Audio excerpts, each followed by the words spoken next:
What's up, guys? Welcome to Wedding Pros. My name is Jared. I'm here with Mr. Jason McCutcheon. And guys, I wanted to remind you, if you haven't already, make sure you're subscribing to us on YouTube and you're giving us 5 stars on anywhere that you can find podcasts, Apple Podcasts, Spotify, all that kind of stuff.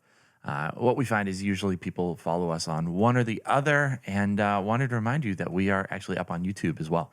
And also wanted to tell you about our Facebook group. Something that we're really pushing for is, hearing from you sitting at home, watching these podcasts while you're doing work, and wanted you to join the conversation over there. Because actually, what we try to do is take input from you and take questions from you guys and kind of base our discussions on the things that people are interested in. So actually, your voice actually matters. It's crazy. Yes. We're going to prove it today. So yeah, I wanted to remind you guys about that stuff. Also, it's a new year. It's 2020. So we are actually doing a lot of things that are new. We're going to theme the podcast a little bit more. We have a bunch of great guests that are coming in over the next month. The Hans, if you are going to be, we're actually going down to New York next week. We're going to be interviewing them. We're also going to... The Hans are from Hustle and Flow. Hans from Hustle and Flow, yeah. They have a great... I guess it's not really a curriculum, but they do workshops. They have online curriculum. They actually have a whole... It's a whole thing. Base down in Miami now. They or think Miami, and then they still also do workshops on the road. Yep. And then we have Eli DeFaria coming in, and he's a film photographer who actually works in our local area. He's fantastic, and we're going to talk to him about doing film, but also the balance between doing weddings and commercial work as well, because he does both. He's just ultra talented photographer, and more. We're going down to New York. We're going to be having a couple discussions with people down there next week as well. So lots of great new content coming out. So how's your New Year's, Jay? You know how my New Year's was. I know, I was with you. Yeah. We shot a ridiculous wedding. It was so fun. Yeah, I was really encouraged and really excited because usually, we don't get to work together. Usually it's like you're off shooting a wedding and I'm off shooting a wedding, or the guys are shooting weddings, and it's pretty rare that we get to, work together. It was interesting because we did it I think we did a wedding that was more like a Huxley wedding before, but then we learned something, and I think this is more what we would end up trying to do. Yep. So I would say this is like our first real Huxley wedding that we had an idea what we were doing. Yep. And it was weird because, by the way, excuse me for my cold today, but a little under the weather.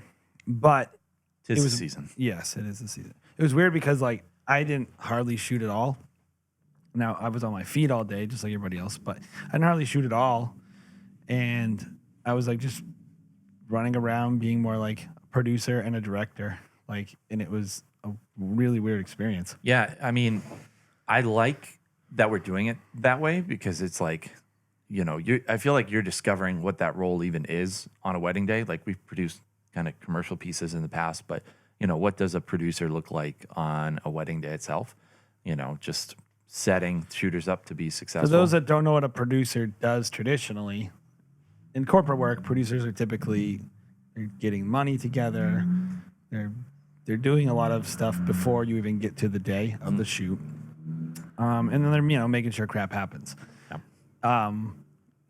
A lot of times people, I think, misuse the word producer, and I'm like, no, that's a director. Yeah.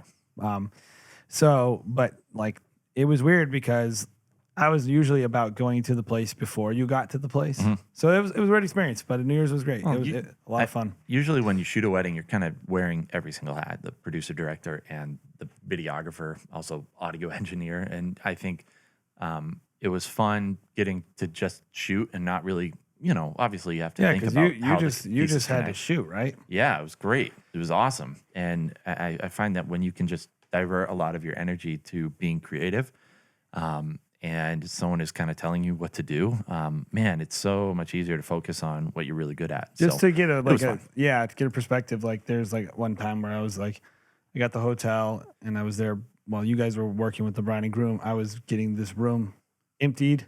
Yep. Because I knew we wanted to do a portrait session later. Yep.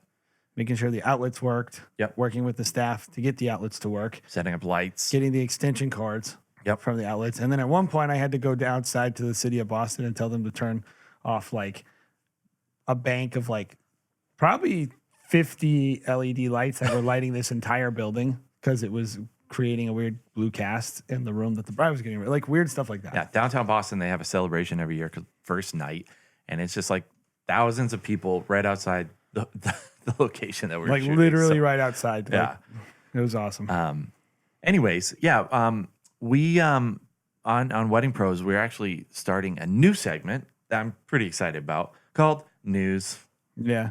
I love the news. We should probably figure out a better name for Tech that. news. You know what we really need? We need a good jingle that all the Stop Go Love guys sing together to introduce news. So we're going to be doing a new segment on the podcast where essentially we are talking about news in the wedding industry. So what's in the news? camera Let's talk industry. about it. Yeah. So the first thing that we're going to talk about that just got released is the announcement of the 1D X Mark Yeah, III. like finally released the specs, and they finally released all. It's on the- pre-order, right? Yeah, it's on B&H. You can look at it, and I mean, it's probably a million other places, but I just tend to go to B&H. Sorry, Adorama, but anywho, a lot of people are really excited about this camera, and for a good reason. I mean, just in terms of like just raw specs, it looks like a monster, full frame, which is incredible. If you a lot of people, that's a big deal to them. And the other thing that's I think most people are going to be blown away by is the fact that it can record 12-bit RAW, 5.5K, up to 60p, well, 59.9 FP. Yep. So Finally stepping up some Kodaks. yeah. So the ability to like, it's a proper cinema camera, I think. And actually, one thing I haven't heard a lot of, I'm excited about their MP4 codec, the H.265, which is so much more superior than H.264. It's 10-bit. It's a 10-bit codec, 4K. Really exciting. I believe it actually, can shoot. In terms of 4K, I don't think it shoots 120, but it does shoot 60 as well in the compressed codec. So, and then if you shoot their 420 H.264 codec, which is an 8-bit codec, you can get 4K 60. And I think the 120 thing is the only thing that bums me out about the camera. It doesn't really seem to do the 4K 120. Which What is about the autofocus too? yeah, Explain so that there's to me. also this the thing that most people are frustrated by, and I understand it too, is the fact that this camera, for some technical reason that has to do with magic sensor things, does not do autofocus when you shoot RAW. Or when you shoot 4K 60. And what's the reason? He said, I'll share a video on it in the description. It's like a video of, it's interesting. If you've never used like the dual pixel, like on the C200, I think it's the same or similar. It has like face detection, like head detection, all this amazing stuff. So he's going through all the awesome stuff, but then in the middle, he's like, for technical reasons, I love that. it does not include. I love it because I feel like I wish I could say that that be my answer for like everything. Yeah, like, for technical reasons. we would like to pay our deposits in 7 increments. I'm like, you can't do that for technical reasons. It's just like, I want that to be my explanation. I wish that could be my reasons why. Like, honey, can you do the dishes? Well, for technical reasons. Yeah, I can't do it. Yeah, like I could explain it to you, but you wouldn't understand because it's technical. Yeah.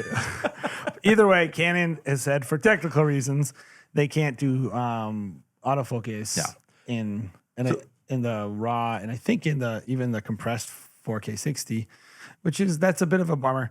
So I think most people are looking at this camera. Obviously, it's a $6,500 camera, so this is not for like you're getting started. This is like, Who's it for? Who's the camera for? this is for cinema people. I think it really is. Photographers. Oh, and this in photography in is our ridiculous. world, in the our photography like, is world. ridiculous. I think it's like the flagship DSLR in terms of photography. I mean, even like It's funny because I feel like when we shoot, the only camera I see people use is a Nikon, whatever. I'm not familiar with Nikon. it's weird I'm how a like video guy. Nikon doesn't even like register but to me. but well, it's photography mostly, yeah. but or a 5D, right? 5D Yes. Mark IV, 5D Mark III. Like don't really feel like I see 1Ds being used in the wedding industry. Maybe it's just I've the seen it a few photographers. times, I feel like it's rare, but it's like 20 FPS for like frames. Yeah. As a Yeah. photographer in even the live view mode. Yeah. So Yeah, this it's thing just- is just like a machine. you Like get full frame, maybe you're getting 20 frames a second, and the autofocus is going to be probably pretty fantastic. it's probably the best in the industry, or if not. definitely. It's an amazing camera. So, in But the terms of, difference between a Mark IV, soon to be Mark I think V, if you're talking wedding like- photography, unless you're like really looking to up your game in a few areas, I think it's not going to have a massive impact on somebody's images.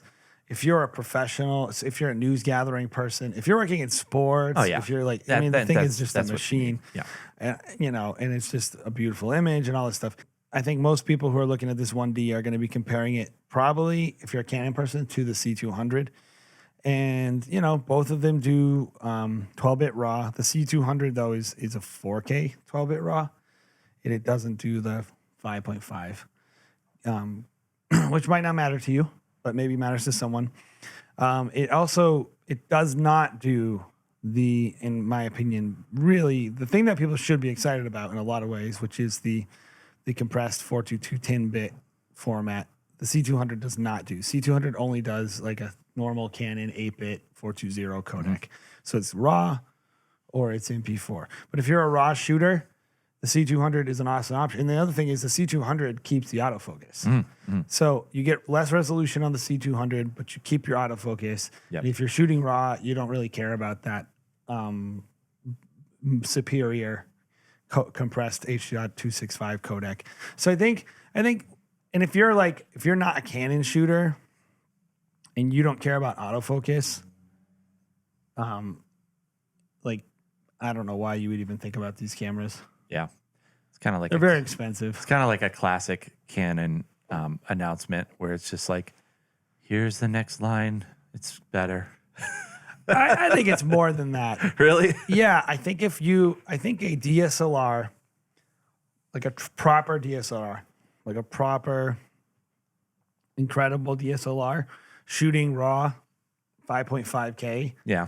is pretty incredible. And I know like it's a sign of things to come, and there's always trickle down into the 5D Mark IV. And that's or Mark V, and that's what people should be excited about. Is like whatever this does, the Mark V is going to be able to do some of it. I still think, Or more. I don't know. Personal opinion, I think when DSLRs first started to be able to shoot video, they were like, oh, it's a photo camera that's able to shoot video on the side, and it didn't have a dedicated record button. And Canon's trying to please a lot of people with They just cameras don't want like to this. cannibalize their line. It's understandable, but at the same time, it's like, if you're a filmmaker, why are you buying that when you can buy a Blackmagic 4K for literally like way less, better Kodak, more I dynamic think range? It's just a If you're better. a filmmaker and you don't care about the extra resolution, why would you buy that over a C200? That's my question. It's like if you're going to shoot RAW Because it's anyway, less expensive. it's the same price. They're The both C200? They're the same exact price, $6,500 each. 1DX, C200. No. I'm saying Blackmagic C200. Oh. But they don't have autofocus. So like if it depends on the type of filmmaker you are. Sure. Like if you're like a person who's making documentaries, Mm-hmm. I would get a C200. Yeah. It's just way more flexible, and it can, because of the autofocus and Mm-hmm. news gathering person.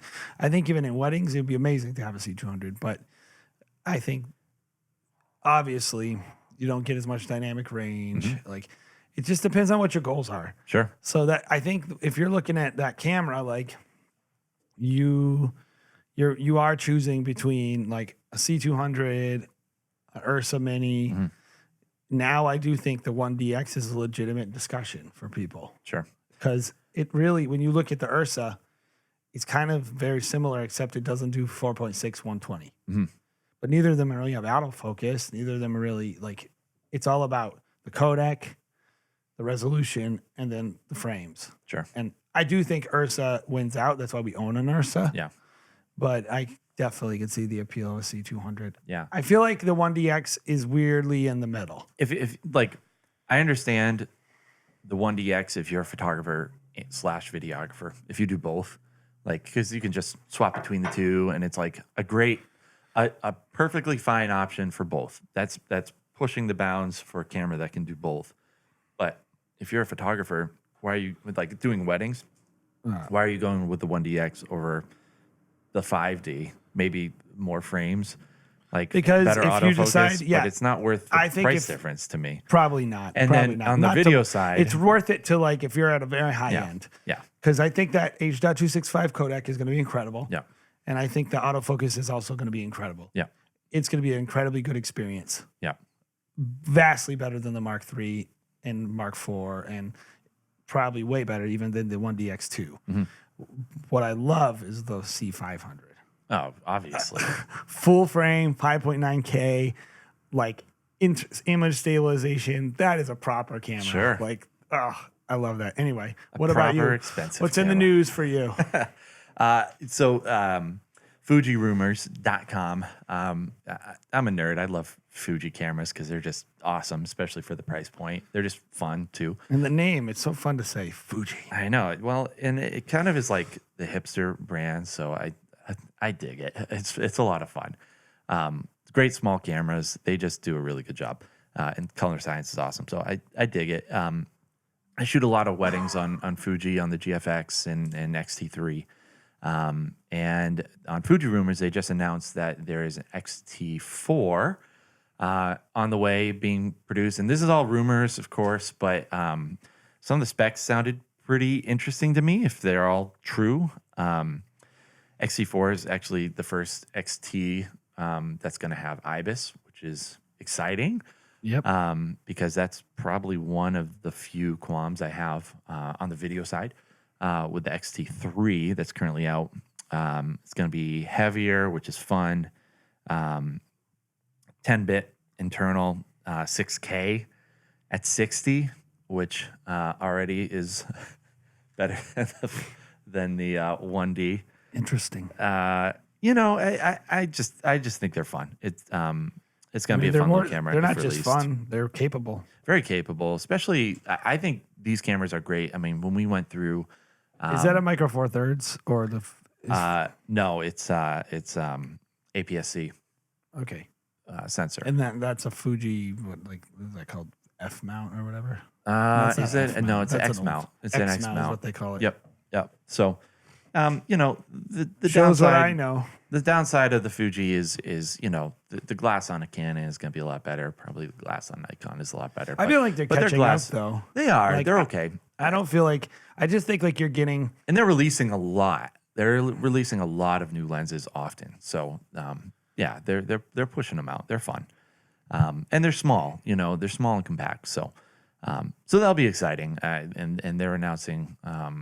Probably going to be announcing that for the end of 2020. So what that probably means is midway through 2021, if memory serves me right, of these kind of cameras. Although Fuji actually seems like they stick to their release dates pretty well. What a weird company. And Blackmagic is the worst. But Blackmagic will also randomly release a 6K camera. Yeah, out of it's nowhere. true. That's true. Just so they don't have to deal with people like us Just being like, oh, now we have a 6K one.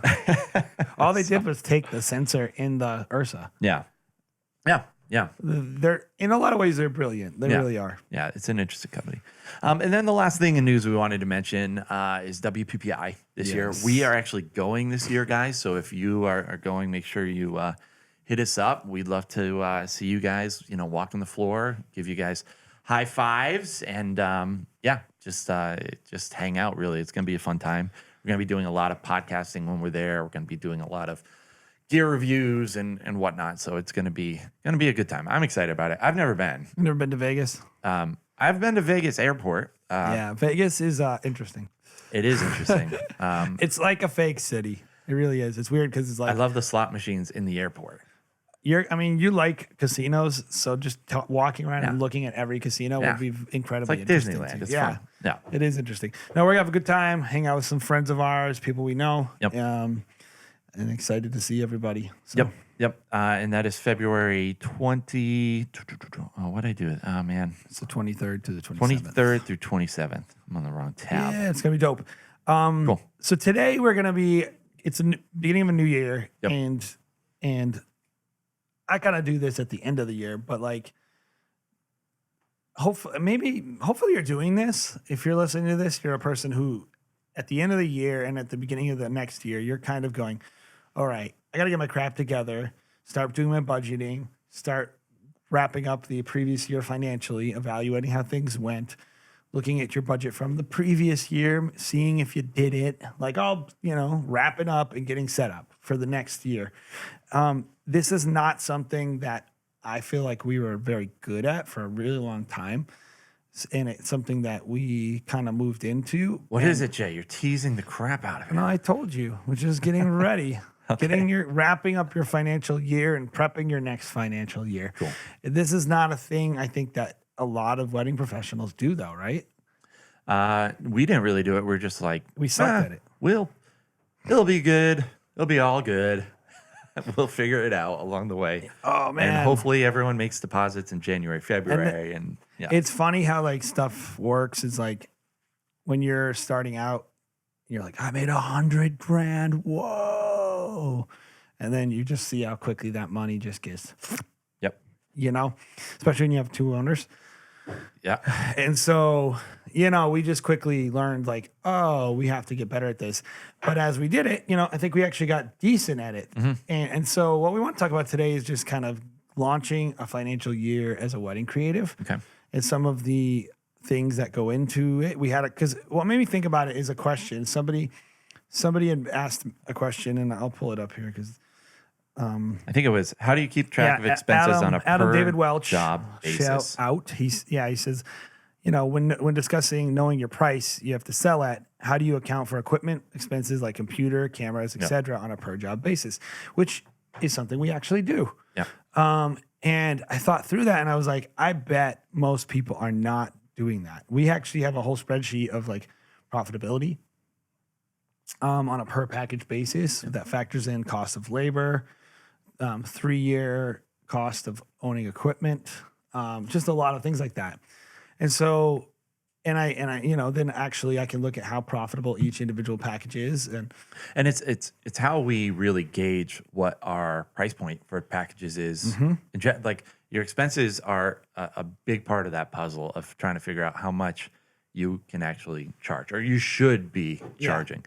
And that's a question that I see all the time is like, how do I know how much I should be charging? You should be charging how much you cost. Yeah, I had a person and say your expense is a cost. A couple of weeks ago, it was a bunch of people were kept talking about, how much do you think this wedding film is worth? And I jumped in. I was like, this wedding film is worth nothing. There's nothing inherently valuable about a wedding film. Like you don't understand the economics if you think that this has value. When the world, when the world ends, the apocalypse, which is coming apparently, based. When Iran nukes us. Oh, Jay. You had to bring that garbage into this podcast. And we're standing around in wreckage, and marriage is now an archaic device that and none it's of a us. beautiful set, and we all want to just take photos of it. And walk Yeah, but our around cameras don't work because nuclear yeah. fallout has destroyed our sensors. Yeah. Maybe that would be fine, by the way. I don't know. 2020 is going when all that happens. Great. And no one is going to buy your wedding film anymore because it has no value. Yeah. All have value is food and water. And so, like, it's a fake value established by a market and, of course, established by cost, right? Like the market demand. And I think a lot of people struggle with that because they think it's a subjective value. Like, oh, I'm better than this person, so I should charge more than this person. I saw and so, like, there's some truth to that. There's some truth to that, I think, is like, I know we're experienced and we do a good job and that's some of the value. Like that's eye of the beholder though, right? Yeah. Someone looking at your work and saying, I evaluate that as being better and I think it's better than this person and they cost this much, so you can be more expensive. Yep. It's Rolex and a cheaper brand watch. It's in a bargain watch. It's perception. It's that person wearing it knows they got a more expensive, more quality watch, and it's perceived value at the end of the day. Yeah. And so when you're thinking about your price, Yep. you should be looking at cost. Like, I think this is like the first thing you should look at.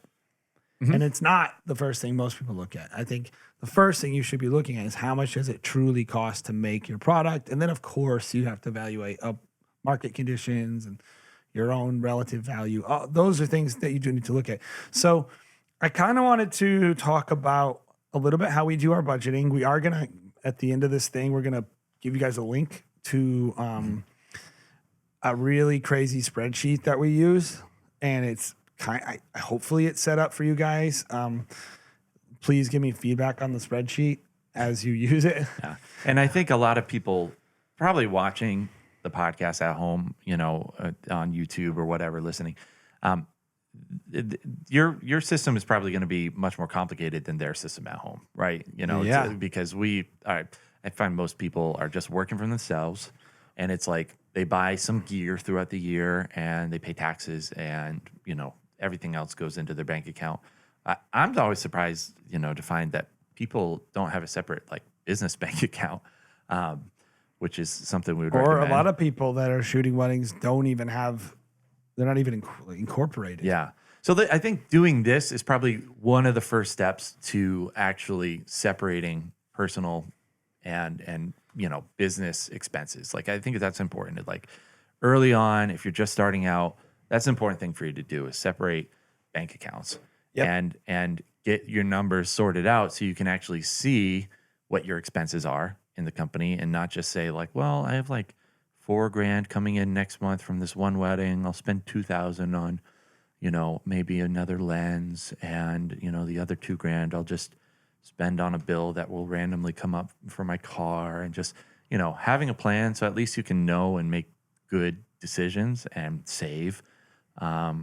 Is a good place to start. So I'm going to just buzz through, because I think the best thing to do in terms of helping you guys and getting into this topic so it doesn't take too long is just really quickly going through.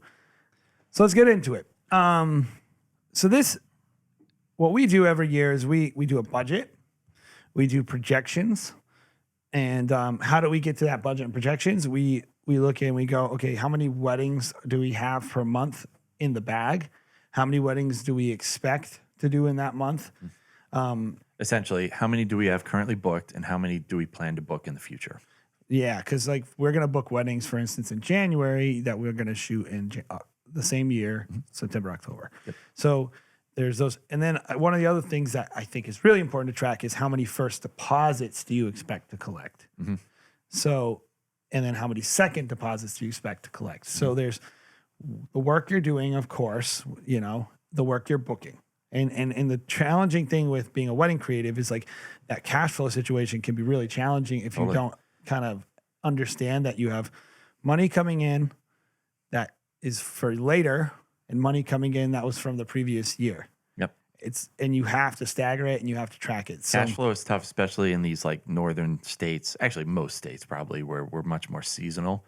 Working in the summertime, off in the wintertime. You have money coming in the wintertime, more money coming in probably in the summertime. How do you hibernate? How do you keep track of that cash flow? Is a challenge, man. Yep. And so we have on this spreadsheet, we got budget, projections, weddings by month, which is just on that weddings by month, we have numbers of weddings, and then we have first deposits paid and then second deposits due.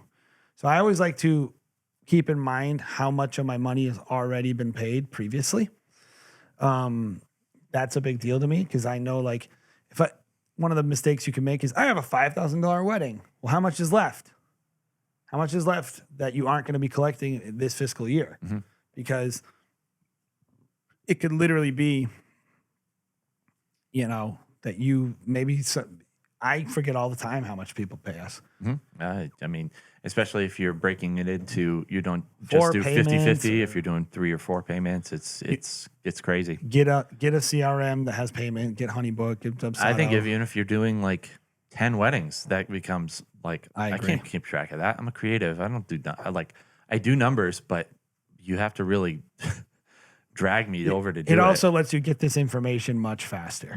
Like I can go and see much quicker when my deposits are due. Yep. Which is really important. So, but I like to lay it in a spreadsheet horizontally.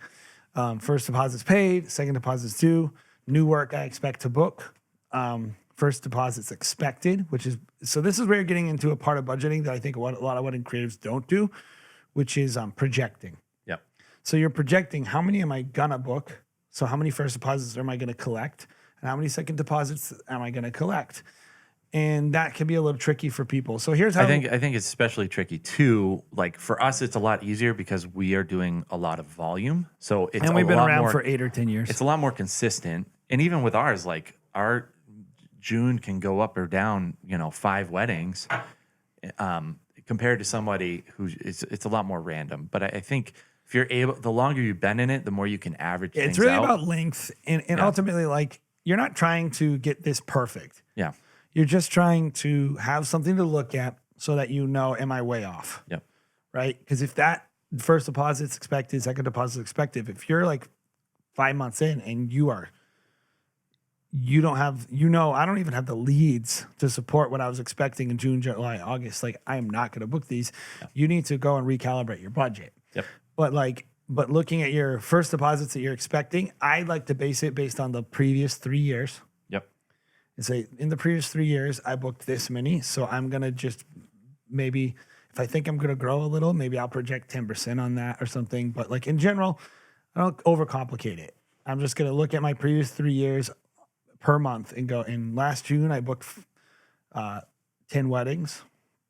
And then in July, I booked 7. And then August, I booked 8, something like that. And so I think having like just knowing your numbers, the more you have them, the more in the future you can refer to them. And I think that's what's really important.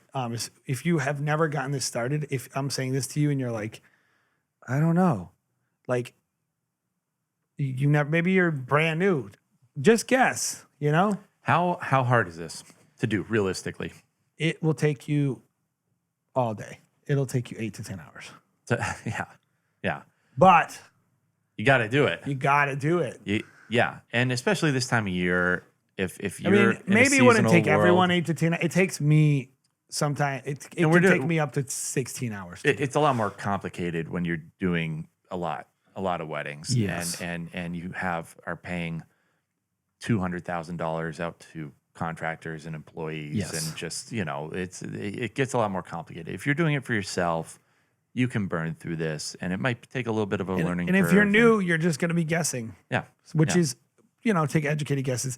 One of the things you can do to take a guess is you look at your leads, and then you look at your close rate, and you can use that to project. Yep. So if hey, every month I'm getting 20 leads, I would say project a 24% close rate. Mm-hmm. And then, maybe even less when you're first starting out. Maybe less if you're starting out and we're booking around 20 to 23% of our leads. Mm-hmm. Maybe you're a little the goal in our industry is to be around 20%. If you can get 20 to 24% in our industries, you're doing pretty good. Because that means every 5 couples that comes in, you're selling a wedding. Yeah.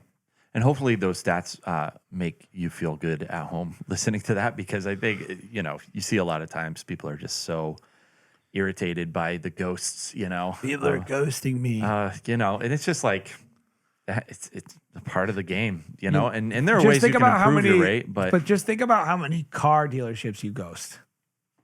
Oh, completely. Like if I'm buying a car, I get like 7 car dealerships. I don't even have a problem with those people. No. I'm not going to call them back. No. They're like, I'm done. Yep. Like the second I book someone else, I am not going to invest any. And like, just that's how people are. So It is what it is. So the other thing a lot of people don't do is you need to keep this up to date as the year goes. That's the thing I would say. So what I always do, because then I like to go, my projector's broken. So I'll do like first deposit expected, second deposit expected, total actual booked. Yeah. So every month I'm going to go back and update these spreadsheets. And then we have our, of course, the weddings by month, which is a sub cost. You need to also include your sub cost per month, which is subcontractors, 1099s, whatever you call them, second shooters, people who help you editing, whatever it is. You want to Like if you know, hey, 30 days after every wedding, I'm gonna have to pay this photo editor $250, and I'm gonna shoot 3 weddings in May. You should project that cost into June, whatever that cost is. Well, $600-700. And so you want to start summing that up, and because that's going to be a big cash flow thing. Is if you forget, oh, I got to pay all my second shooters and assistants and all these people, and then we do an expense rollout, which is it's like a month by month breakdown of our expenses, and we literally have everything from our gear to our, Adorama VIP services, Barrowlands VIP services, Canon Pro services, all our subscriptions online, Pixie Sets and Adobe Suite, and software we're going to buy if we need to buy another license. All our marketing, the wedding wire, whatever it is. We have training lines for just when we're going to train people, like stuff we're going to do with our team, food expenses, credit card processing fees by month. And this is really important because we make a lot of decisions like, hey, I need to buy a new camera, right? Well, when do I need to buy them by? Well, I have enough cameras to really shoot all I need to shoot. But when May hits, I really need another camera. So we might move an expense into that month, and we kind of count it. Then when we're looking at the next month, we're looking at this sheet and we're going, next month we have like $8,000 in planned expenses. So we got to be careful. Yep. So you need to do a rollout of your expenses by month. I do apologize about that. This is super boring to someone. I'm sitting here with you and starting to glaze over. Yeah. But, no, I do think it's important. And honestly, the reason why we're doing this is because I think it's such an important resource, and no one is really talking about this. If you want to run a successful wedding business for a long period of time, you have to do this stuff. It's not even a question of well, that's the way somebody else does it, and I do it my own way. It's you have to have a system, something like this, at least. Something. To run a really successful business. And people all the time are like, wow, you guys got awesome camera equipment. We just shot this awesome wedding on all brand new Blackmagic gear, 4 Blackmagic cameras. Cine lenses. We bought $45,000 worth of equipment last year, unplanned, because we planned the rest of our money. Yes. Because we knew about how the money was going to go for the year, I knew we could afford it. And I was like, we can do it. Yep. We can do it because we have this profit that's planned. Now, given we could have kept that money, of course, but we wanted to grow our business and we wanted to grow what we were doing. We're big investors too, and profit always comes down to what your goals are. If it's to just, hey, if you're running your own show and you're doing this to make money and you want to buy a bigger house for your family, great. You have the ability to do that. For us, we've always been okay, we're going to increase our pay, salary, but then, we want to invest back into this business. We want to increase capacity, whether it be creative capacity where we can do better work and do new types of opportunities that allow us to do things that are more creative, or just do more, do more volume, hire more people, get more going. More creative that we're interested in. Do some editorial work. But all that is everybody's fantasy and dream, and it should be, by the way. And it comes from planning. It comes from budgeting. It comes from being organized. And so if you're I feel like I'm stuck in a rut, I can encourage you, man. Planning. And so the next thing we have on here is package profitability. Now, many of you do this in different ways. This might not translate to everyone, but it will translate to people who sell packages. This was pretty important for us, and we just started doing this last year. Yeah, because we realized there was a package we were selling that we did a lot of that wasn't contributing as positively to the bottom line as the other packages. Like the pricing we had put on it wasn't really based on anything. We put a price out really just based on we think people will buy this and would it be great to have it. And it wasn't contributing to the company as much as we ought to. The profit margins were less. And in our minds, we're oh, it's less work. So, but it's kind of But we had hired an employee to do the work on it. And if we aren't, booking jobs for that specific for him to be able to work, then it doesn't really make sense for us to have an employee. Yeah, we had we had an doing it, editor yeah. that didn't do any editing on the package. So every time we sold it, we made our editor more expensive to ourselves. Yep. And so that's fine. It still contributes to the bottom line, but we were just like, let's calibrate this. Yeah. How much is it really making us? How many of it are we willing to sell before it starts eating into? And then, here's this other package. We make a lot more profit on it. Let's push it. Yeah. Let's sell more of them. And we actually sold a lot more because we made some decisions We based doubled on our highest package last year. We doubled the our amount. sales. And I think we cut down on the amount of like 40%, 30%.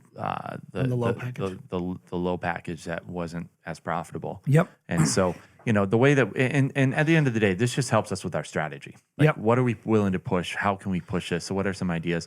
And then we use that lower profitability package as filler. Like we have Yes. staff, we're like, okay, we're not as booked now. We're 2 months in advance.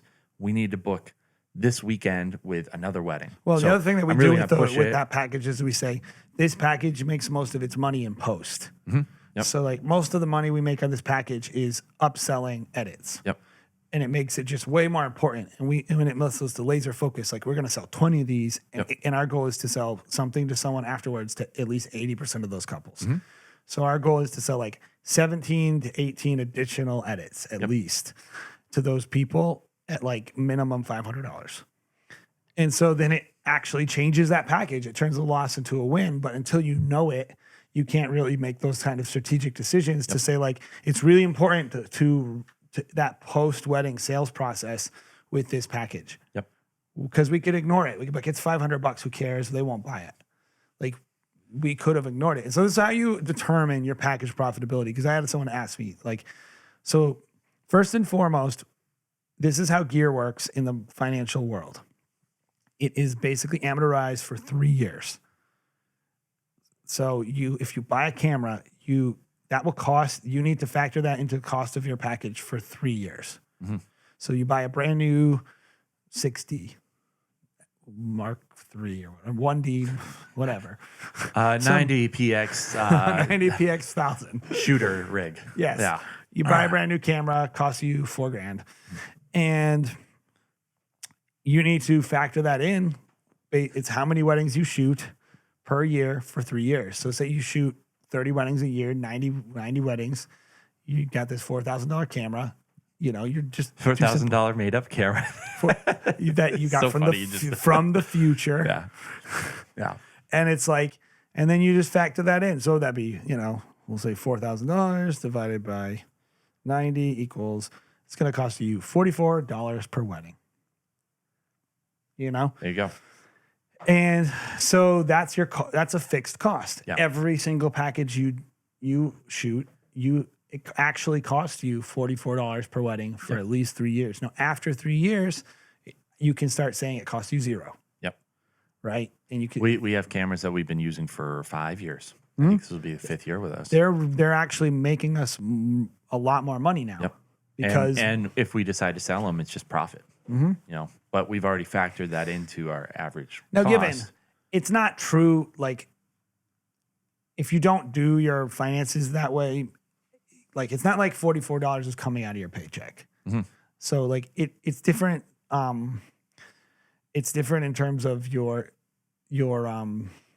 like if you hire a second shooter or an assistant, that's money that's coming out of your paycheck. So the other way you can look at it, it's a lot more simple, is you could just literally say you take the cost of all your expenses for the year, add them up, and divide it by how many packages you're going to sell. And that's probably what most people would want to do, and that's okay.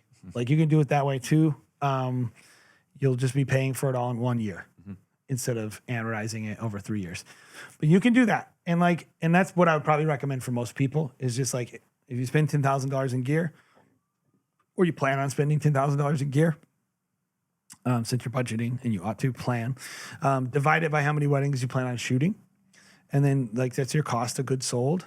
If you have cost going into photo books or cost going into music licensing or cost going into some kind of like Pixie set or. So can you explain the difference between cost of goods sold and just and expenses? Because I think some people at Yes. home might have a confusion on the So two. the cost of goods sold is a cost that every time you sell something, you incur this cost.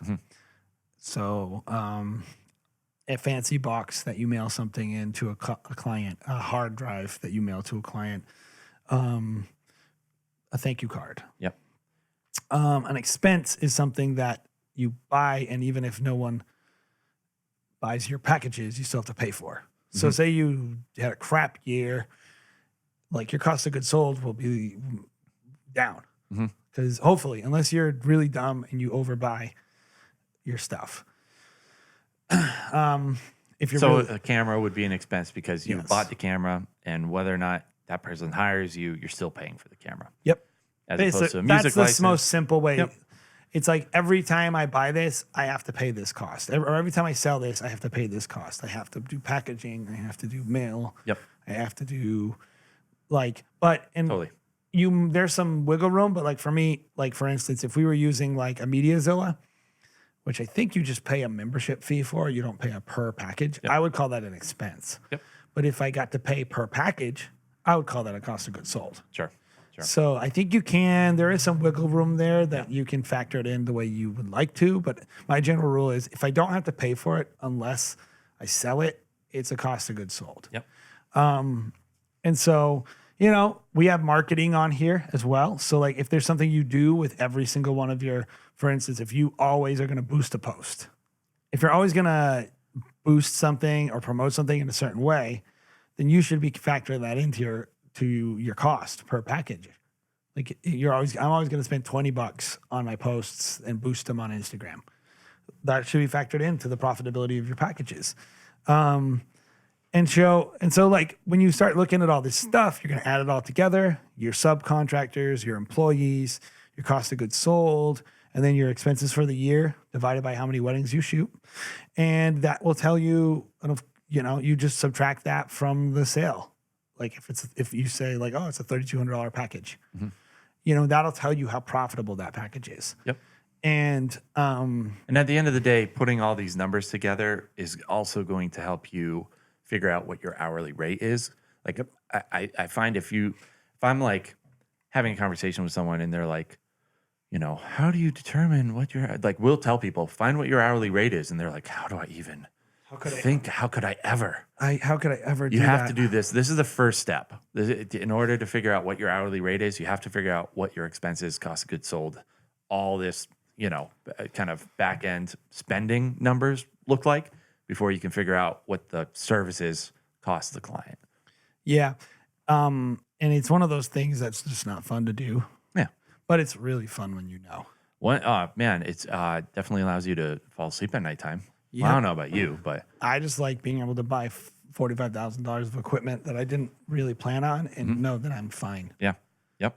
Like, Know that your kids aren't going to go hungry. yep. And that I'm going to get to like focus on being a creative Yep. again. Yep. Like this is stressful for people. Totally. Like this is stressful for people. And like, they don't even want to look at these numbers sometimes because it makes them feel bad. And I would just encourage you, like, first of all, it's only you. You don't have to share it with anybody. So if you can't be honest with yourself, who can you be honest with? But second of all, this will give you a plan. If you need a plan, call somebody who's good with this stuff. Reach out to somebody and say, like, how can I interpret this into success? How can okay, this is what I'm looking at. What am I doing wrong? How can I do better? And if you've never done it before, if you're new in your business, a lot of these are going to be, I have a projection sheet and like there are a lot of these categories that I projected last year that was very complex stuff. And we were like really close. Yeah. Within like percentages of a lot of them. Yeah. Like after like 4 or 5. Surprisingly, we were like, I hope this works out. And then we're like, wow, halfway through the year, we're like, this is within margin of what we 2%. Yeah, it's very close. And it was more. We did better last year than we thought. Yep. So that's always good too. But when you're looking at it, you're like, I feel like super confident with how my business is operating now. And I know what the heck is going on. And before that, I didn't. And now I'm like, we're going to be cool. We can start getting aggressive with Yep. how we're doing profit distributions and And- all this good stuff. And most of you guys, by the way, you're working for yourself. And so the profit number is the number one number. If you don't know your profit margin and you don't know the cost of operating your business, that is like really, how are you supposed to pay yourself? Yeah. Like you need to be careful with this. And like the way to know it is like if you were like, I'm going to make 80 grand profit this year, I'm cool living off of that. Limit yourself. Then you can give yourself a salary and then you can put money back into your business. Then you can spend that $5 grand on marketing. Yep. And I think a lot of people are told by their accountant, you know, you don't want to be profitable, right, at the end of the year. And that's an approach probably for most people. That's how we were before we had this profit first kind of mentality. And so at the end of the year, if there's extra, you can spend it on yourself. You can spend it on There's a gear. little bonus. You have options. Yeah. But if you know, If you're an S Corp, you can do distributions. Yep.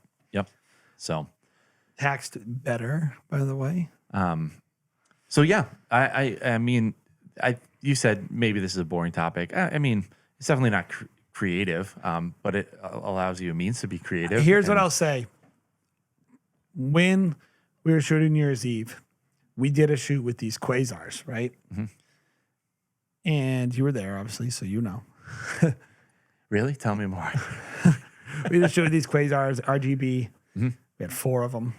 And we also did a really crazy, slow-mo family photo booth with the quasars and then some awesome, with some Practa lights and some really cool lanterns that we'll show you at some point.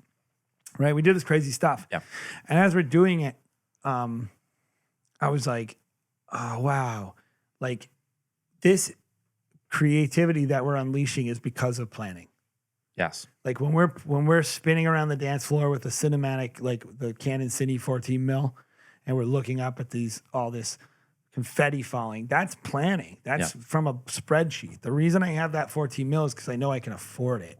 The reason I had all that equipment that allowed us to be creative and do the stuff that we really want to do. Like, and it's not just about equipment. You can be creative with the equipment you have.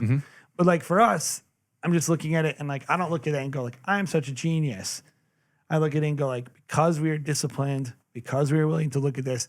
And I do think there's a percentage of people out there that are in a business like ours, a wedding industry, that their creativity is locked up behind their poor discipline.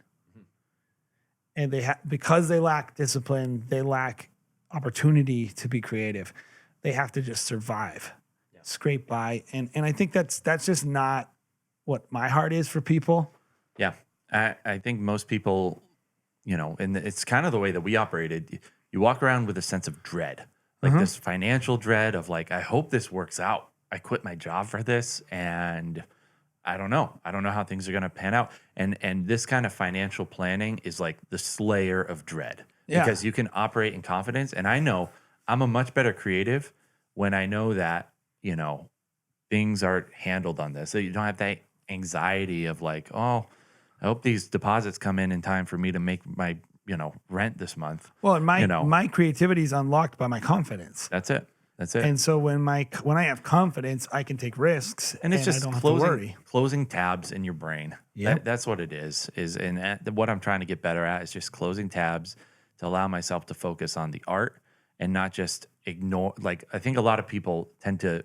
Like great creatives tend to ignore the minutia as opposed to handle the minutia in order to get to the end game of like creating. They tend to just be like, I know this is going on. I'm just trying to ignore it. I'm ignoring these emails. I'm not getting to them so that I can focus on this creative. And I think what we're trying to do on our side is like handle this so we can eventually get to it. I mean, I feel like we're reaping the rewards and I hope you do as well. I hope. Yeah. So we're going to put this, it's going to be a downloadable from a Google Drive folder. It's going to just be like an XLS spreadsheet. I did my best to put in the equations in there. And so if you're not great at spreadsheets, hopefully you can just enter numbers in and it will add them up for you. If you guys have questions on this, make sure that you're commenting on YouTube and Jay will answer them. giving you things. Jared to do. will notice them in 30 I'll days. notice them, and I won't notify Jay, and he'll find them a week later, Yes. and that's probably how it will go down. But yeah, make sure you're commenting, guys. This is like it's complicated, and it is hard. It is time consuming. And guess what? I'm really great at it. Jay is actually very good at it, but you know what? I would say you weren't great at it. You had to become great at it. I worked really hard on it. And Jason is smart, and I think you're probably smart sitting at home, Yes, and you you're a can figure genius. it out. You can do it. I believe in you. Yeah. We have another topic that we're going to talk about, but I think it's just we'll save it for next week. We'll save it next week. We're going to talk about launching in different markets, which is something that somebody else had asked in the comment We've had section. the opportunity to try and succeed and try and fail. Yeah, and I think it's an not fully interesting fail, but topic because it's something we're trying to figure out now as well on our end, and so that's something we can hop into next week. So let's get to the last section of the podcast, yes. Which is what's your favorite thing, Jay? Well, my favorite thing right now is quasars. Those quasar lights, RGB. I haven't really seen them used in wedding filmmaking. Mm-hmm. I don't know why. Actually I've seen them a few times, but not the way that we used them. And I was in love with the footage. It looks so good. The way the light wraps, and it's just incredible. This is the reason why, if you are only a podcast listener, why you should log into your YouTube channel and check out, because we'll post some footage that we got from the wedding last week, the New Year's wedding. It is a lot of fun. I think with those quasars, on a wedding day, they're tough because you have to huge. plug them in, and they're big, and you need an assistant. And most people are just not operating with an assistant or with a second shooter or whatever. So it is complicated. But some other solutions out there, a lot of photographers love the ice lights. They're kind of those handheld. They're less powerful, but yeah, it's just a fun way. That look, yeah. the RGB look was awesome. Yes, I agree. My favorite thing as of late is a little package that I got in the mail end of last week. Oh my goodness! What is in there? The Moment anamorphic drone lens. Yes. That we had ordered probably about Did you get to 5 shoot months with ago. I haven't because the batteries weren't charged. And who smudged this? Lens smudgers. Actually, Jared hates lens smudgers. The good news about this is I can actually tell based on the fingerprint who it was. It was Matt. Yeah. But really excited about this. Moment, puts out some cool stuff, and excited to try this out. I wanted to do that before the podcast, but just haven't gotten around to it. I pre-ordered that cheap anamorphic lens. Oh yeah. It's not my favorite yet because I haven't used it.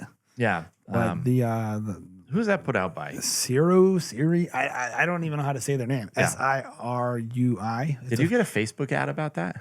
Yeah, no. And that's how you I'm buying this. Oh, good for them. Wow. It's a micro four thirds, Yep. 50 millimeter, which I think ends up being like 85 millimeter equivalent, 100 millimeter, something like that. But real anamorphic lens, though. Yeah. It'll go on our Mark or 4K. We're probably going to be doing a little fun YouTube video with at least the anamorphic drone lens. We'll probably do one with the I'm definitely doing one. anamorphic. Definitely doing one. Just because it's 4/3 as well. It's gonna be so fun. Yeah. It's gonna be so fun. It is fun, and there's a lot of fun things that people are doing nowadays, and we want to get information out to the masses so you can actually know if they're good or not. Because there's a lot of good and there's a lot of bad. Turns out. Yes. So yeah, make sure you stay tuned, guys. We're going to be doing a lot more YouTube videos and YouTube content for photography and videography, probably in the next couple months and over the next year. Two of our guys, Dominique and Caleb, are full time with us at Stop Go Love full now. time content creators. Yeah, we're going to be creating content on the regs. Can't wait.